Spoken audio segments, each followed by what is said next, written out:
The bipartisan bill from the very beginning was understood there's going to have to be the second part of it. I'm not just signing the bipartisan bill and forgetting about the rest that I proposed. I proposed a significant piece of legislation in 3 parts. And all 3 parts are equally important. And by the way, my party, everybody tells me what my party is. My party is divided. Well, my party is divided. My party is divided, but my party is also rational. If they can't get every single thing they want, but all that they have in the bill that before them is good, are they going to vote no? I don't think so. He's very confident, I have to say. This bipartisan package that was negotiated late last night, Nancy Pelosi actually showed up this morning and said, okay, that's all well and good, because this is $953 billion. That's the bipartisan package, $953 billion. What the total proposal looks to me to add up to is about $4 trillion, okay? And so what Joe Biden is saying there is, okay, here's the deal. I am only going to sign the bipartisan package if and when the $3 trillion that I propose for elder care, that I propose for K through pre-K, not daycare, not just daycare, but pre-K, okay, and daycare and elder care and all of the things that families need to be part of the workforce. If I don't get that through the reconciliation process, I'm not signing the $953 billion bipartisan package. So that's what Nancy Pelosi went forward to say this morning. And I was shocked, I tell you, to hear that Biden agrees with it. And that Biden said, don't worry.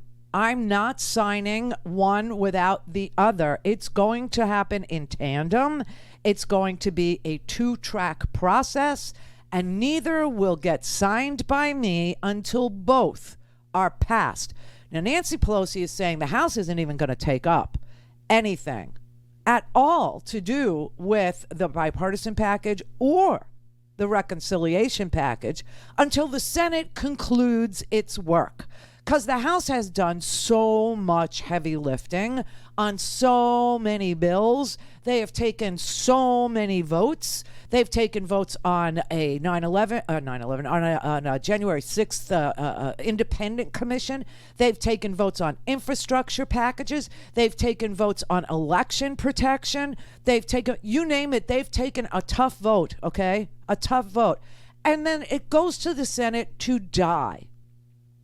And she is right to say, we're not going to do anything until the Senate finishes its work and sends it to us. And then we'll take a vote on what's in the Senate's bill. Because this is getting ridiculous.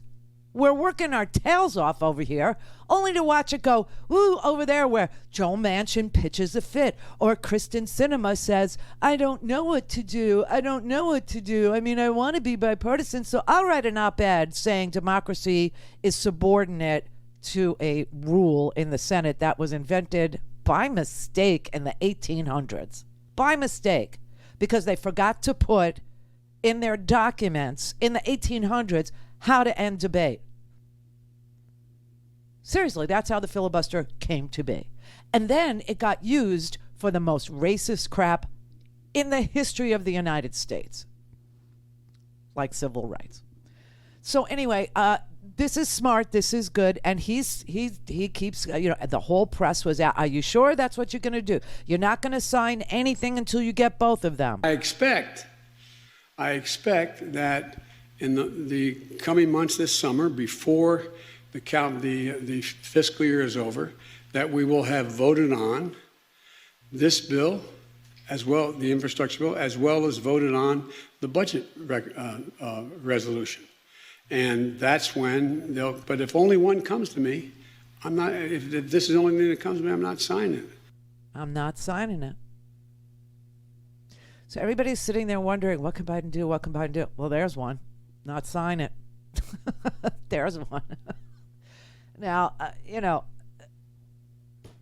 under this bipartisan plan, just so you know, $312 billion goes to transportation projects. $65 billion goes to broadband, $55 billion to waterways, $47 billion for resilience, which is a down payment on things that are happening as an impact of climate change. The Republicans wanted to raise taxes in a stealthy way on working people because their idea was to raise the gas tax. And Joe Biden had promised that no one making less than $400,000 a year would see an increase in their taxes, any taxes, not Social Security taxes, not gas taxes, okay? And so he rejected it, and now they've decided that they will spend $40 billion in investing in the Internal Revenue Service Enforcement Bureau.